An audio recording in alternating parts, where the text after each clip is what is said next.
If you happen to be in Valencia, Spain, on a Thursday, at noon, in front of the cathedral, you might be able to witness the oldest surviving democratic tradition on Earth. For over 1,000 years, the Valencia Water Tribunal has been adjudicating water disputes among the farmers in the region. Learn more about the Valencia Water Tribunal, the oldest continuous democratic body in the world, on this episode of Everything Everywhere Daily.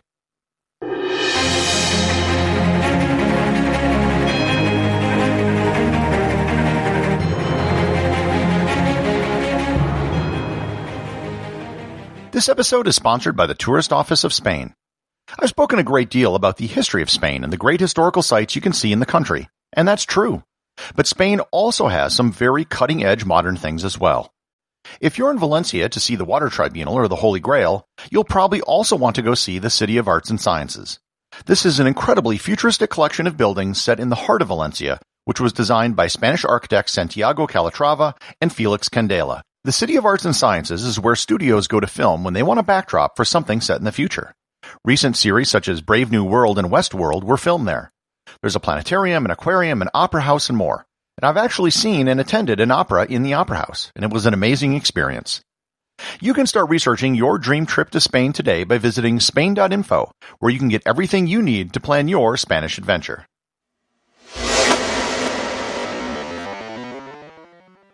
Even though the traditions of democracy go back over 2,000 years, there are surprisingly few democratic bodies that last very long. History always seems to have some king, emperor, or dictator which comes along which ruins a democracy. Or if not that, a foreign invader will do the job as well. There are several democratic bodies in the world today which do, however, have a very long history. The Icelandic parliament, known as the Alþingi, dates back to the year 930. While it has a very distant founding, it hasn't been in continuous operation the entire time. Norway and Denmark have alternatively ruled the country for centuries, and from 1800 to 1844, the Alþingi was disbanded completely. Likewise, the parliament on the Isle of Man, known as the Tinwald, can date back over 1,000 years. They claim to be the oldest continuous parliament in the world. The Republic of San Marino claims to have been a republic since the year 301, but it has had intermittent occupations and suspensions of democracy over the centuries. However, there's one democratic body that has been in continuous operation longer than any other. It isn't a parliament, which is probably why it survived so long. It is the Tribunal de las Aguas de la Valencia, or the Valencia Water Tribunal. The Water Tribunal, as the name suggests, adjudicates water disputes among the farmers and canals around Valencia. And that is all they do. There are stories of the Water Council dating back as far as Roman times, but there's little evidence to actually support this. Most historians put a starting point for the tribunal at the year 960, during the Moorish occupation of the Iberian Peninsula. It was probably during the Cordoba Caliphate under Caliph Abd-ir-Rahman III that the current iteration of the Water Council was established. The need for it arose because Valencia is a rather arid region. The Rio Turia is the primary water source for the nearby farms, and the farms in the region are fed by 8 primary irrigation canals that come off the river. The tribunal ensures that every farm gets its fair share of water, and any disagreements about water can be handled peaceably. Those 8 irrigation canals are the basis for representation on the tribunal. The people who elect the representatives are, quote, farmers, direct growers of their territories, and with well-known fame of honest men, unquote. Meaning, if you live in the area but you're not a farmer, you have no vote. And if you own farmland but aren't actually engaged in farming, you also have no vote. You have to have some skin in the game. The 8 representatives then choose a person to serve as the president of the tribunal, and there is also a bailiff assigned who does not sit on the tribunal per se, but runs the proceedings. The court is what's known as a customary court. Its proceedings are all based on tradition, and there is no written set of guidelines or laws. All issues before the tribunal deal with water. They might usually involve someone taking more water than allowed, taking water out of turn, damaging a canal, improper upkeep of their section of it, or things like that. When a case is brought before the tribunal, it's done in person, and all proceedings are done verbally. The language of the tribunal is Valencian and not Castilian Spanish. The representative from the canal where the dispute takes place will recuse themselves for that particular case so they can be impartial. All deliberations and verdicts are rendered on the spot.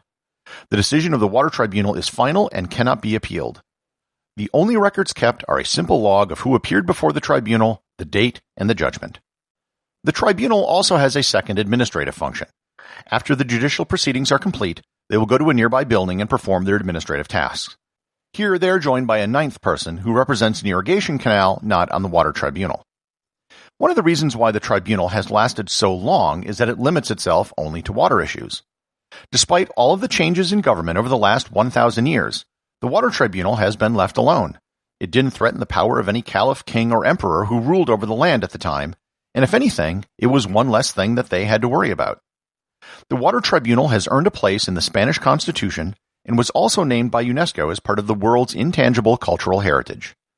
You can actually watch the proceedings of the water tribunal if you happen to be in Valencia. Sessions are held outdoor and in public. It takes place at noon every Thursday at the Plaza de la Virgen, which is right outside the Valencia Cathedral's Gothic door. While you're there, you should probably go check out the Holy Grail, which I talked about in a previous episode, which is literally only a few meters away inside the cathedral from where the water tribunal meets. Make sure to be there on time, because the proceedings don't last very long. Most days there will not be any disputes, and the entire affair will be finished in about 5 minutes. But I can guarantee that they will be the most democratic 5 minutes of your life. The executive producer of Everything Everywhere Daily is James Makkyla. The associate producer is Thor Thomsen. Today's 5-star review comes from Apple Podcasts in Canada. Listener A writes, "Pre-show podcast promo. This is the one podcast that I don't skip the promo for other things at the very beginning of the show. Even these books, podcasts, etc. are interesting. Thank you for creating your podcast." Well, thank you very much, A, and even to B, C, and D. And thanks to all of you who've left reviews. Remember, if you leave a 5-star review, you too can have your review read on the show.